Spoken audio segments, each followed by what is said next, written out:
Welcome to ETV prime. Bhogapuram airport చాలా వైభవంగా ప్రారంభోత్సవం జరుపుకుంది ప్రధానమంత్రి నరేంద్ర మోదీ గారి చేతుల మీదుగా ఆగస్టు 1వ తారీఖున. ఇది చాలా గొప్ప పరిణామం. ఎందుకనంటే ఆంధ్రప్రదేశ్కి వీలైన ఎక్కువ ఎయిర్పోర్ట్లు సాధించడం అనేటువంటిది చాలా ముఖ్యం. ఎందుకంటే సెపరేట్ స్టేట్ అయిన తర్వాత మనకి హైదరాబాద్ లాంటి ఒక గొప్ప సిటీని మనం కోల్పోయాం. కాబట్టి ఇప్పుడు వీలైనన్ని నగరాలు, అదిగాక ఎగ్జిస్టింగ్లో ఉన్న నగరాలకి మరిన్ని ఎక్కువ ఎమ్యూనిటీస్ ఇలాగ ఇంటర్నేషనల్ ఎయిర్పోర్ట్లు అవి రావటం అనేటువంటిది. సరే, వైజాగ్ ఎయిర్పోర్ట్ చాలా కాలం మనకి సేవలు అందించింది. దానికి చాలా పెద్ద బ్యాక్గ్రౌండ్ ఉంది, పోర్ట్ ఉంది, అక్కడ నావికాదళం ఉంది, ఇవన్నీ ఉన్నాయి.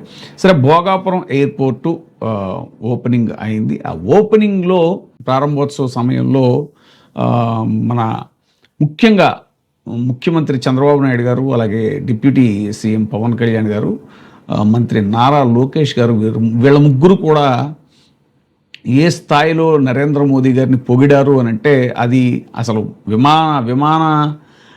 విమానాశ్రయం ప్రారంభోత్సవమా లేకపోతే మోదీ గారి అభినందన సభ అనే స్థాయిలో పొగట్టం. ఇక పవన్ కళ్యాణ్ గారు అయితే మరో అడుగు ముందుకేసి అసలు జంతర్ మంతర్ దగ్గర విద్యార్థులు ఎవరైతే ఉన్నారో, సిజేపీ కాక్రోచ్ జనతా పార్టీ నిరసనల సమయంలో విద్యార్థులు మోదీ గారిని చాలా తీవ్రంగా దుర్భాషలాడారు. అది నా మనసుని కలిచివేసింది, నా గుండెని కలిచివేసింది, నా కళ్ళమ్మ నీళ్ళు వచ్చాయి, మీరు వద్దు అనుకునేదాకా అధికారం మీదే అని అసలు ప్రజాస్వామ్యానికి చాలా అసంబద్ధమైనటువంటి ఏమాత్రం పొసగనటువంటి మాటలన్నీ కూడా పొగడ్తల రూపంలో ఆయన మాట్లాడటం జరిగింది. ఎందుకనంటే మనం ఒక వ్యక్తి మీద ఇదిని ప్రదర్శించవచ్చు, కానీ మరీ ఏదో వీర విధేయతని ప్రదర్శించడం, more loyal than the king అనేలాగా ఆయన ప్రదర్శించడం అనేటువంటిది, లాస్ట్లో ఆయన దగ్గరికి వెళ్ళి ఆయన చేయి పట్టుకుని వంగి దండం పెట్టడం అనేటువంటిది, ఇవన్నీ కూడా చాలా అతిశయంగాను కొంచెం అత్యుత్సాహంగాను చాలామంది నెటిజన్లు మాట్లాడుకుంటున్న పరిస్థితి. సరే, ఆయన బాడీ లాంగ్వేజ్, ప్రధాని మోదీ గారి పట్ల ఆయనకున్న విధేయత ఇవన్నీ పక్కన పెడితే కనుక ముఖ్యంగా కాక్రోచ్ జనతా పార్టీ నిరసనకారులు మోదీని తిట్టారు అనేటువంటి విషయంలో ఆయన చేసిన వ్యాఖ్యలు అయితే చాలా తీవ్ర దుమారం రేగుతున్నాయి ఇప్పటికే. ఎందుకనంటే మోదీ గారు సరే ఆయన ఏదో విక్టిమ్ కార్డ్ ప్లే చేస్తూ నన్ను నా తల్లిని కూడా దూషించారు అది ఇది అని చెప్పేసి ఆయన ఒక వీడియో చేయటం, సెల్ఫీ వీడియో చేయటం, దాని మీద వాస్తవానికి మోదీ గారికి వ్యతిరేకంగానే చాలా విమర్శలు వచ్చాయని చెప్పాలి. ఎందుకంటే వాళ్ళు విద్యార్థులు ప్లస్ వాళ్ళ యొక్క ఆవేదన, నీట్ ఎగ్జామ్ పోయింది మాకు అనేటువంటి ఆవేదనలో వాళ్ళు అన్న మాటలను సరే నేను క్షమిస్తున్నాను ఆయన అనటం. ఇంకా పవన్ కళ్యాణ్ గారు అయితే మరీ అసలు తల్లిదండ్రులు పిల్లలకి సంస్కారం నేర్పాలి అనటం, అంటే ఒక జన్జీని, ఒక తరాన్నే ఆయన ఎత్తి చూపినట్టు లేదా ఇన్సల్ట్ చేసినట్టు మాట్లాడారు అని చాలా తీవ్రమైనటువంటి విమర్శలు వస్తున్నటువంటి నేపథ్యం. ఇవన్నీ ఇలా ఉంచితే అసలు భోగాపురం ఎయిర్పోర్ట్ గురించి అసలు ఎంత చిలువలు పొలవలుగా అసలు వాళ్ళదే మొత్తం క్రెడిట్ అనేటువంటిది వాళ్ళు గత వారం 10 రోజుల నుంచి, ప్రారంభోత్సవానికి వారం 10 రోజుల నుంచి ముందు నుంచి చెప్తున్నారు. అంతకుముందు జగన్మోహన్ రెడ్డి గారు కూడా దానికి క్లియర్గా పవర్ పాయింట్ ప్రజెంటేషన్ ఇచ్చారు. ఎప్పట్లో వాళ్ళ హయాంలో ఏం జరిగింది, అసలు ఎంత జరిగింది ఏంటి అనేటువంటిది, భూసేకరణ దగ్గర నుంచి మిగతా పర్మిషన్స్ అన్నీ తీసుకురావడం దగ్గర నుంచి, జిఎంఆర్కి అప్పచెప్పటం దగ్గర నుంచి, ప్రాజెక్టు ఆల్మోస్ట్ ఇక ఇది 2024 మేలో ఆయన జగన్మోహన్ రెడ్డి గారు రాజీనామా చేసి అదే ముఖ్యమంత్రి పీఠం దిగిపోయి చంద్రబాబు నాయుడు గారు అధికార పీఠం ఎక్కేదాకా కూడా జరిగిన పనులన్నింటినీ కూడా జిఎంఆర్ ఒక వీడియో రూపంలో రిలీజ్ చేయటం కూడా జరిగింది. ఆల్మోస్ట్ ఆ వీడియో చూస్తే కనుక అవి ఇప్పటికీ నెట్లో వాళ్ళ పర్సనల్ ఎక్స్ ఖాతాలో, జిఎంఆర్ ఎక్స్ ఖాతాలో ఇప్పటికీ ఆ వీడియోస్ ఉన్నాయి. సో అవన్నీ చూసినా కూడా అసలు ఏ మేరకు పనులు అయిపోయాయి అప్పటికే అనేటువంటిది మనకి స్పష్టంగా తెలిసిపోతుంది. ఇవన్నీ తోసిరాజని అసలు మాదే క్రెడిట్ మొత్తం మేమే తీసుకొచ్చాము, అలాగ మేము ఇలా రాగానే అలాగా ఇది గ్రాఫిక్స్లో అన్నీ జరిగిపోయినట్టుగా భోగాపురం ఎయిర్పోర్ట్ వచ్చేసింది అని చెప్పేసి వాళ్ళు చెప్పడం. ఒకప్పుడు ఎయిర్ బస్సే ఎర్ర బస్సు రాని ప్లేస్కి ఎర్ర బస్సే రాదు, ఇక్కడికి ఎయిర్ బస్ అవసరమా అని అన్నారు. అలాంటిది ఎయిర్ బస్ తెప్పించాం మేము అని చెప్పేసి కూడా చెప్పుకోవడం. సరే, అది జగన్మోహన్ రెడ్డి గారు ఏ సందర్భంగా అది అన్నారు, ఒక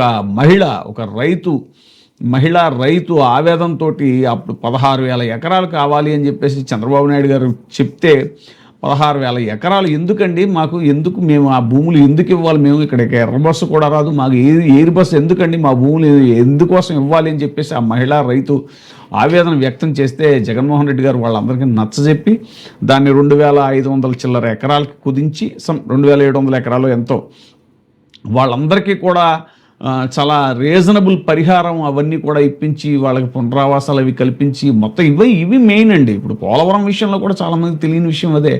అసలు ఏదో డ్యామ్ కట్టేసి ఇన్ని క్యూబిక్ మీటర్లు నేను కాంక్రీట్ వేసేసాను, ప్రతిదీ ఈయనకి రికార్డులు. ఆ పోలవరంలో ఇన్ని లక్షల క్యూబిక్ మీటర్లు కాంక్రీట్ వేసేసాను, అది వరల్డ్ రికార్డు. ఇక్కడేదో దింసా నృత్యం 15,000 మందితో 13,000 మందితో దింసా నృత్యం చేయించేసాను, అది రికార్డు. అదేంటది, అవేమి రికార్డులు, అవెందుకు? క్యూబిక్ మీటర్లు ఇది లక్షల క్యూబిక్ మీటర్ల కాంక్రీట్ వేసేసి ఒక డ్యామ్ ఇలా అడ్డంగా కట్టేస్తే అదే పోలవరమా? కాలువలు తవ్వించాలి, పునరావాసం మెయిన్ R&R ప్యాకేజ్, అదే పెద్ద కాంపోనెంట్. 30-40 వేల కోట్లు మెయిన్ కాంపోనెంట్ అదే. దానికి ఇప్పటికీ వాళ్ళకి రూపాయి ఇచ్చినటువంటి పాపన పోలేదు ఎవరికి కూడా. వాళ్ళ పునరావాసం వాళ్ళకి ఇవ్వకపోతే కనుక ఆ గ్రామాలు ఎన్నైతే ఖాళీ చేయించారో ఆ గ్రామాల్లో వాళ్ళందరికీ పునరావాసం ఇవ్వాలి, వాళ్ళకి మళ్ళీ భూములు ఇవ్వాలి వేరే చోట. ఈ ప్యాకేజ్ కంప్లీట్ కాకుండా అసలు సుప్రీంకోర్టు చుక్క నీరు కూడా మీరు స్టోర్ చేయడానికి వీలు లేదు. మీరు పోనీ 40 మీటర్లు ఎత్తా, లేకపోతే ఇంకో మీటర్లు ఎత్తా, ఇవన్నీ పక్కన పెడితే ప్రాజెక్ట్ హైట్ ఎంత అనేటువంటిది దాని మీద ఏవో చాలా గందరగోళాలు జరుగుతుంది కదా, అవన్నీ పక్కన పెడితే కూడా ఏ హైట్లో ఉన్నా మీరు చుక్క నీరు నిల్వ చేయడానికి వీలు లేదు ఆ పునరావాసం ప్యాకేజ్ అయ్యే వరకు కూడా. అది సుప్రీంకోర్టు గైడ్ లైన్స్ అవి.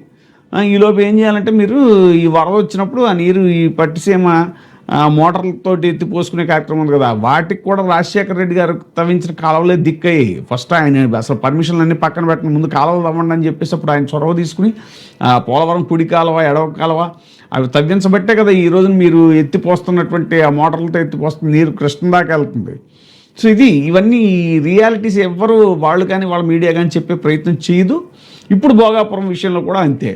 అసలు ఇవన్నీ వాళ్ళకి పునరావాసం, ఈ భూములు ఇచ్చిన రైతులకు పునరావాసం, వాళ్ళకి ప్యాకేజీలు, అవి మిగతా పర్మిషన్లు ఇవన్నీ తీసుకొచ్చింది ఎవరి హయాంలో అనేటువంటిది చాలా క్లియర్గా మనం చాలాసార్లు చెప్పుకోవడం జరిగింది. జగన్మోహన్ రెడ్డి గారు స్వయంగా పవర్ పాయింట్ ప్రజెంటేషన్ చేయడం కూడా జరిగింది. సరే, ఇవన్నీ ఇలా ఉంచితే కొసమెరుపు ఏంటి అని అంటే, ఇక్కడ ఈనాడు పేపరు చాలా అత్యుత్సాహంగా ఒక వార్తని ప్రచురించింది. ఏంటి అని అంటే,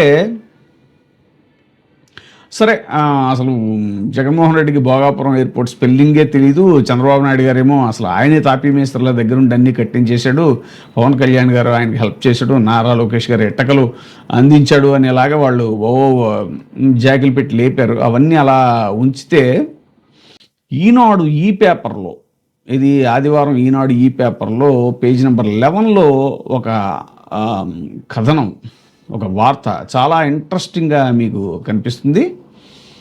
ఒక రైతు, అతని పేరు ఏంటంటే మైలపల్లి ఎల్లాజీ, చేపల కంచేరు ఊరికి చెందినటువంటి మైలపల్లి ఎల్లాజీ. ఆయన చెప్పినట్టుగా ఒక వార్త అన్నమాట. విమానాశ్రయానికి భూమి ఇచ్చినప్పుడు ఇంత గొప్ప ప్రాజెక్టు అవుతుందని నేను ఊహించలేదు.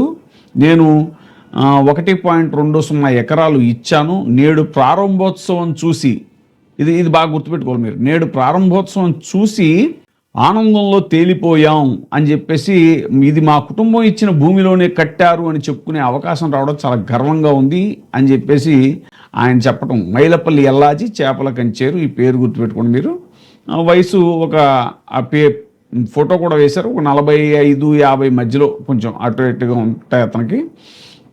సో ఇప్పుడు ఈ మైలపల్లి ఎల్లాజీ అనేటువంటి ఆయన ఈ ప్రారంభోత్సవం జరిగిన ఏదైతే ఆగస్టు 1వ తారీఖు 2026, ఈ డేట్ కరెక్ట్ గుర్తుపెట్టుకోవాలి, ఈ రోజున ఆయన వచ్చి అక్కడికి భోగాపురం ఎయిర్పోర్టు ప్రారంభోత్సవానికి వచ్చినప్పుడు తన యొక్క అనుభూతిని, ఉద్విగ్నతని ఈనాడు పేపర్తో పంచుకున్నట్టుగా వాళ్ళు రాశారనమాట.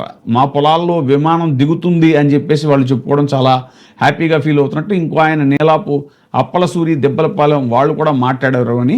కానీ మైలపల్లి ఎల్లాజీ అనేటువంటి పేరు మీరు గుర్తుపెట్టుకుంటే, తర్వాత వేరే ఒక న్యూస్లో, అంతకు ముందు వచ్చినటువంటి ఒక న్యూస్లో మనం చూస్తే కనుక లోకం మాధవి, ఆవిడ నెల్లిమర్ల ఎమ్మెల్యే, యాక్చువల్గా ఈవిడికి ప్రోటోకాల్ ప్రకారం ఇక్కడ భోగాపురంలో ఆవిడికి సరైన ప్రాధాన్యత ఇవ్వలేదు అనేటువంటిది, శిలాఫలకం మీద కూడా ఆవిడ పేరు లేదు అనేటువంటిది ప్రోటోకాల్ ప్రకారం ఆ ఏరియాకి చెందినటువంటి ఎమ్మెల్యే ఆవిడ.